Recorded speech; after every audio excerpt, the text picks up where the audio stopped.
Hello friends, എനിക്കിന്ന് കുറച്ച് നല്ല നെയ്യില്ലാത്ത പന്നിയിറച്ചി കിട്ടിയാൽ ഞാനത് ഫ്രൈ ആക്കാൻ വേണ്ടി പോവാണേ. എന്നിട്ട് ഞാൻ തേങ്ങ കൊത്തിട്ട് ഫ്രൈ ആക്കുന്നത്. ഞാൻ തേങ്ങ കൊത്തിട്ടു. എനിക്ക് നല്ല ഇഷ്ടമാണ് തേങ്ങ കൊത്തിട്ട് ഫ്രൈ ആക്കാനായിട്ട്. അന്നത്തെ ടിവാവ് ഒന്ന് ഡാൻസ് കളിച്ച് തരാമെന്ന് പറഞ്ഞു. ഞാൻ ഇതിന് വേണ്ടിയിട്ട്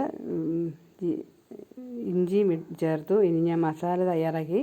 മസാലയ്ക്ക് ആവശ്യമായി ഞാൻ 3 സ്പൂൺ മുളക് പൊടിയും 2 സ്പൂൺ മഞ്ഞൾപ്പൊടിയും 1 സ്പൂൺ ഗരം മസാലയും 1/2 സ്പൂൺ മഞ്ഞൾപ്പൊടിയും ഉപ്പും ചേർത്ത് ഇളക്കി യോജിപ്പിക്കുവാണ്. ഗരം മസാല ഞാൻ സ്വന്തമായിട്ടുണ്ടാക്കിയ ഗരം മസാലയാണ് ഇത് ചേർക്കുന്നത്. അതിൻ്റെ കൂടെ ഞാൻ സ്വല്പം എണ്ണയും കൂടെ ചിരിച്ച് ഇത് നല്ലപോലെ ഇളക്കി യോജിപ്പിച്ചു. ഇനിയും സ്വല്പം വെള്ളം കൂടെ ചിരിക്കണം. വെള്ളവും ചിരിച്ച് നമുക്ക് കറി തീയെ വെക്കാം. കറി തീയെ വെച്ച് പകുതി 5-10 മിനിറ്റായി കാണാം. അന്നേരത്തേനും കറി ഒരുമാതിരി വെന്തു.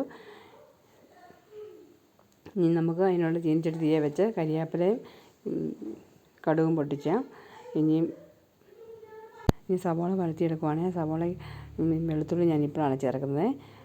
സവോളയും വെളുത്തുള്ളിയും നല്ലപോലെ വഴന്ന് കഴിയുമ്പം നല്ലപോലെ ഒരു 5 മിനിറ്റ് സമയം ഇളക്കണം, എന്നാലേ വഴന്ന് വരുള്ളൂ.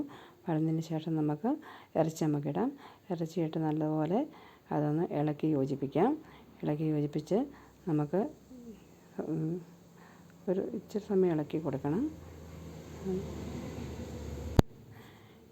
ഇനി നമുക്ക് കുരുമുളക് പൊടി ഇട്ട് കൊടുക്കാം. നല്ലപോലെ കുരുമുളക് പൊടി ഞാനിട്ട് ചേർത്ത് കൊടുക്കുന്നുണ്ട്.